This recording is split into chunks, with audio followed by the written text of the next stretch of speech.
Bike రేసింగ్లు, ప్రమాదకర విన్యాసాలు, ఇంకా రోడ్లపై స్టంట్లు చేస్తూ ఎవరినైనా ఇబ్బంది పెట్టినా ఇమీడియట్గా వాళ్ళకి ఎలాంటి శిక్షలు ఉంటాయో చెప్పడానికి మనతో పాటు traffic ADCP Praveen Kumar sir ఉన్నారు. సో ఈరోజు స్పెషల్ డ్రైవ్లో మనం చూడొచ్చు 16 రేసెస్ని అలాగే 16 రేస్ బైక్స్ని కూడా వీళ్ళు సీజ్ చేయడం జరిగింది. అంతేకాదు గతంతో పోల్చుకుంటే ఇప్పుడు శిక్షలు కూడా పెరిగాయి, ఫైన్లు కూడా పెరిగాయి. వాటి సంగతి ఏంటో ఒకసారి చూద్దాం. అలానే ట్రాఫిక్కి సంబంధించి మీ భద్రత మా బాధ్యత అంటున్నారు. అందుకు సంబంధించి మేము ఎంత వర్కౌట్ చేస్తున్నామో పబ్లిక్ నుంచి కూడా అంతే సపోర్ట్ ఎక్స్పెక్ట్ చేస్తున్నారు విశాఖ పోలీసులు. ట్రాఫిక్ ఏడీసీపీ గారితో మాట్లాడదాం. సార్, ఈరోజు 16 బైకులు, మొన్న 38 బైకులు. ఇప్పుడు అదే ఈ మధ్యన మరి ఈ రేస్ డ్రైవింగు అలాగే ప్రమాదకరమైన స్టంట్స్ చేశారని చెప్పేసి సమాచారం మేరకు గతంలో కూడా ఒక 38 బైక్స్ సీజ్ చేయడం జరిగింది. అలాగే ఈరోజు కూడా ఒక 16 బైక్స్ సీజ్ చేయడం జరిగింది. దీనిలో ఎవరైతే మెయిన్ పర్సన్స్ ఎవరైతే ఉన్నారో ఈ టోటల్గా ఒక 6 పర్సన్స్ ప్లస్ ఏంటంటే రిమైనింగ్ ఏదైతే రిమైనింగ్ కూడాను దీనిలో పార్టిసిపేట్ చేశారు కాబట్టి అందరూ కూడాను దీనిలో వాళ్ళ తరగతి బైక్స్ సీజ్ చేసి వాళ్ళని అదుపులో తీసుకొని కోర్టులో పెట్టడం జరుగుతుంది. ఇది మాత్రం ఏంటంటే ఒక మెసేజ్, ఖచ్చితంగా నెక్స్ట్ టైం ఇటువంటి రిపీట్ అయ్యి చేసినట్లయితే ప్రాపర్గా అప్రోప్రియేట్ సెక్షన్ ఆఫ్ లా కింద కేసులు నమోదు చేసి ఇలా కోర్టులో పెట్టడం జరుగుతుంది. సార్, ఇప్పుడు మీరు వాళ్ళని పట్టుకున్న తర్వాత వాళ్ళలో కొంత పరివర్తన అనేది కనపడుతోందా? ఏదో మా బైక్స్ పట్టుకున్నారు, ఫైన్లు వేసేసారు, మళ్ళీ మేము జైలు నుంచి వచ్చేస్తాం, ఇట్లా రొటీన్గా అంటే రిపీటెడ్గా బైక్ రేసెస్ మళ్ళీ మీకు దొరుకుతున్నారు? అది కొంత టైం కొద్దిగా వెయిట్ చేయాలమ్మా. ఎందుకంటే ఇప్పుడు ఈ డ్రైవ్ అనేది కంటిన్యూ చేస్తున్నాము. ఏదైతే ఆ రోజు నుండి 38 బైక్స్ పట్టుకున్నామో రిమైనింగ్ కూడా కొంతమంది దీనిలో పార్టిసిపేట్ చేశారని చెప్పి సమాచారం మేరకు ఇది కంటిన్యూ చేస్తున్నాము. బట్ ఏంటంటే ఇంకా మరి కొద్దిగా వెయిట్ చేయాలి.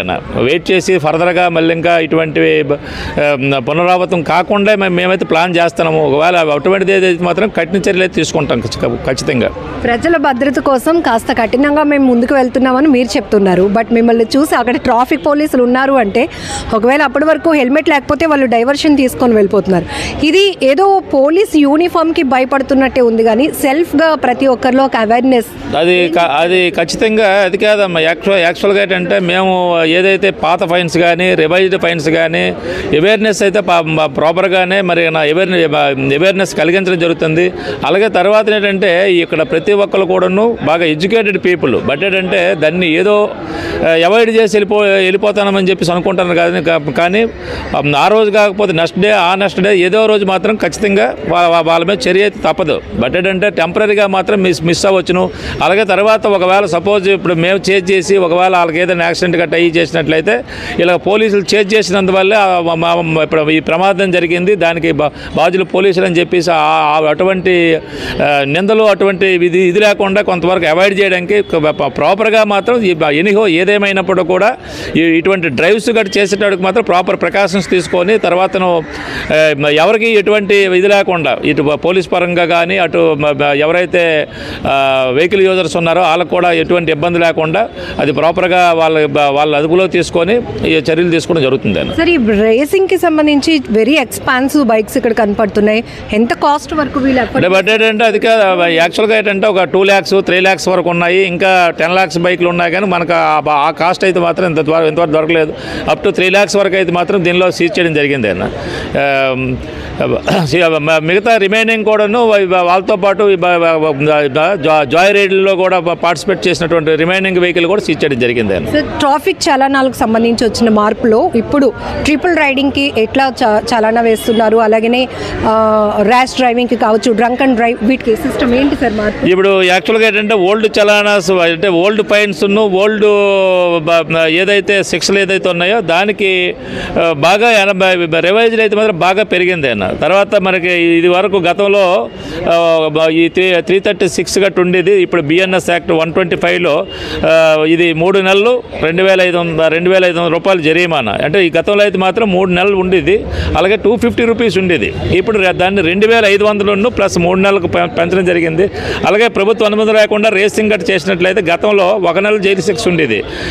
అలాగే 500 రూపాయల వరకు మాత్రమే జరిమానా వేసేవారు. ఇప్పుడు 3 నెలలు జైలు శిక్ష, 5,000 రూపాయలు జరిమానా. సెకండ్ టైం చేసినట్లే 1 ఇయర్ జైలు శిక్ష, 10,000 రూపీస్ కూడా ఫైన్ వేయడం జరుగుతుంది, జరిమానా కూడా వేయడం జరుగుతుంది. అలాగే హెల్మెట్ ధరించకపోతే గతంలో 100 రూపాయలు ఉండేది, ఇప్పుడు దాన్ని 1000 రూపాయలు చేశారు. అలాగే 3 నెలలు లైసెన్స్ కూడా రద్దు అవుతుంది. అలాగే తర్వాత నెంబర్ ప్లేట్ అంటే డిఫెక్ట్ నెంబర్ ప్లేట్ కానీ ఎటువంటిది ఏదైనా ఉంటే ఇదివరకు గతంలో పాతదైతే మాత్రం 100 రూపాయలే ఉండేది, ఇప్పుడు 300 రూపీస్ పెంచడం జరిగింది. డ్రైవింగ్ లైసెన్స్ లేకపోతే మాత్రం గతంలో 3 నెలలు జైలు శిక్ష విధించేవారు. అలాగే 500 వరకు జరిమానా వేశారు. కానీ ఇప్పుడు 3 నెలలు జైలు శిక్ష, 5,000 రూపాయలు జరిమానా. అలాగే తర్వాత డ్రైవింగ్ లైసెన్స్ లేని వ్యక్తికి బండి ఇచ్చిన ఓనరు ఈజ్ ద లైబుల్, 3 నెలల జైలు శిక్ష, 1000 రూపాయలు జరిమానా గతంలో ఉండేది, ఇప్పుడు మాత్రము 3 నెలల జైలు శిక్ష, 5,000 రూపాయలు జరిమానా. తర్వాత మోడిఫైడ్ సైలెన్సర్ ఒకవేళ బల్బ్ గడ్డ ఫిక్స్ చేసి డ్రైవ్ చేసినట్లయితే గతంలో 1,000 రూపీస్, సెకండ్ టైం అయితే 2,000 రూపీస్ ఉండేది, ఇప్పుడు 3 నెలల జైలు శిక్ష, 10,000 రూపాయలు జరిమానా. సెకండ్ టైం అయితే 6 నెలల జైలు శిక్ష, 10,000 రూపాయలు జరిమానా. అలాగే వాహనానికి బీమా లేకుండా డ్రైవ్ చేసినట్లయితే గతంలో 3 నెలలు జైలు శిక్ష ఉండేది, అలాగే 1,000 రూపీస్ జరిమానా ఉండేది, ఇప్పుడు 3 నెలల జైలు శిక్ష, 2,000 రూపాయలు జరిమానా ఫస్ట్ టైం. సెకండ్ టైం అయితే మాత్రము 3 నెలల జైలు శిక్ష, 4,000 రూపాయల వరకు జరిమానా ఉంది.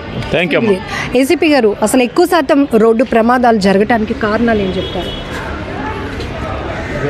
అంటే ఎక్కువ శాతం అంటే అమ్మా, ఇప్పుడు సిపి గారు వచ్చిన తర్వాత సార్ చేపట్టినటువంటి చర్యల వల్ల యాక్సిడెంట్స్ తగ్గాయమ్మా. గతం కంటే ఇప్పుడు యాక్సిడెంట్లు తగ్గాయి.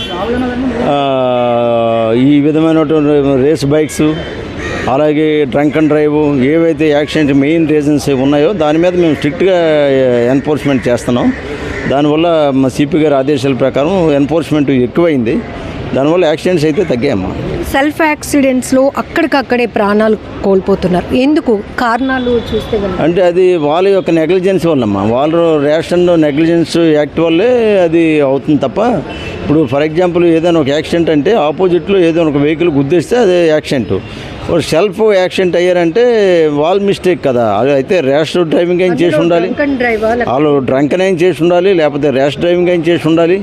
అవి ఏమైనా ఆ 2 రీజన్స్ వల్ల యాక్సిడెంట్ అయి ఉంటుందమ్మా. మన వైజాగ్లో చూస్తే కనుక యాక్సిడెంట్ స్పాట్స్ ఏమైనా పెరిగాయి అంటారా? ఎక్కువ శాతం సాగర్ నగర్ దగ్గర, బీచ్ రోడ్ ఇలాంటి ప్రాంతాల్లో జరుగుతూ ఉంటాయి అంటే దాని మీద సిపి గారు కూడా ఈ యాక్సిడెంట్ ఒక 3 years డేటా వెరిఫై చేయమని చెప్పారు. దాని మీద యాక్సిడెంట్ డేటా వెరిఫై చేసి ఎక్కడెక్కడ ఎక్కువ యాక్సిడెంట్స్ జరిగాయి వాటన్నిటి కూడా బ్లాక్ స్పాట్స్ కింద వాటిని నిర్దేశించడం జరిగింది. ఆ బ్లాక్ స్పాట్స్ ఏరియాలో కొన్ని చర్యలు కూడా చేపట్టడం జరిగిందమ్మా. ఇంకా మేము కొనసాగుతుందన్నమాట. ఇంకెక్కడైనా ఇంకేమైనా బ్లాక్ స్పాట్స్ ఉన్నాయి, ఇంకా వెరిఫై చేస్తాను. ఇంకా ఫర్దర్ ఇంకేమైనా బ్లాక్ స్పాట్స్ ఉంటే వాటి మీద కూడా అక్కడ తీసుకోవాల్సినటువంటి స్టెప్స్, మా సైడ్ నుంచి తీసుకోవాల్సినటువంటి స్టెప్స్, అలాగే ఇంజనీరింగ్ డిఫెక్ట్ ఇలాంటిది ఏదైనా ఉంటే ఆ కన్సర్న్ డిపార్ట్మెంట్ వాళ్ళు కూడా లెటర్స్ పెట్టి వాళ్ళ ద్వారా కూడా అక్కడ ఇంజనీరింగ్ రెక్టిఫై చేయడము, ఇలాంటివన్నీ కూడా చర్యలు జరుగుతున్నాయి.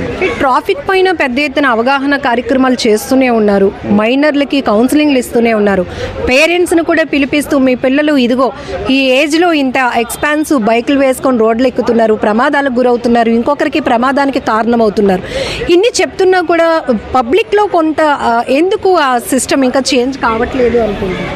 అంటే దీని మీద పబ్లిక్ ఆలోచించాలమ్మా, వాళ్ళు ఆలోచించాలి. ఫర్ ఎగ్జాంపుల్ పోలీసుని చూస్తే హెల్మెట్ పెట్టుకుంటున్నారు, పోలీసు లేని దగ్గర హెల్మెట్ తీయేస్తున్నారు. అంటే అది ఎవరు మిస్టేక్? అది మా మిస్టేక్ కాదు కదా, అది పబ్లిక్ మిస్టేక్. అంటే ఇది పోలీసు హెల్మెట్ పట్టుకుంటారు, ఫైన్ వేస్తారని అనుకుంటున్నారు తప్ప అది మన భద్రతకే ముప్పు జరుగుతుంది, అది మన కోసమే పోలీసు ఎన్ఫోర్స్మెంట్ చేస్తున్నారు. కాబట్టి మనం పెట్టుకోవాలని పబ్లిక్లో అది ఆలోచన రావాలమ్మా. పబ్లిక్లో ఆలోచన వచ్చి పబ్లిక్ రియలైజ్ అవ్వాలా.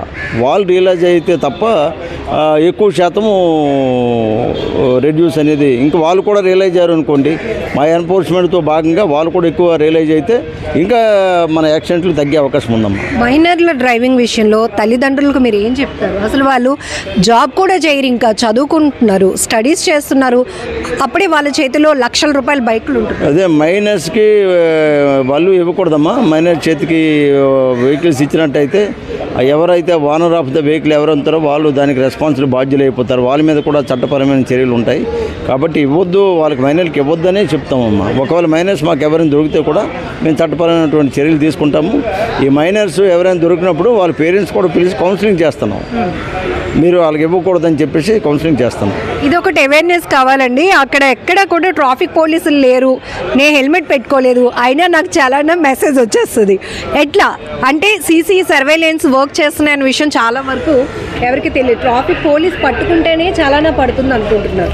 అంటే కొన్ని దగ్గరలు ట్రాఫిక్ పోలీస్ పట్టుకోకపోయినా కొన్ని దగ్గరలు సీసీ కెమెరాస్ ద్వారా కూడా క్యాప్చరింగ్ జరుగుతుందమ్మా కొన్ని దగ్గరలు.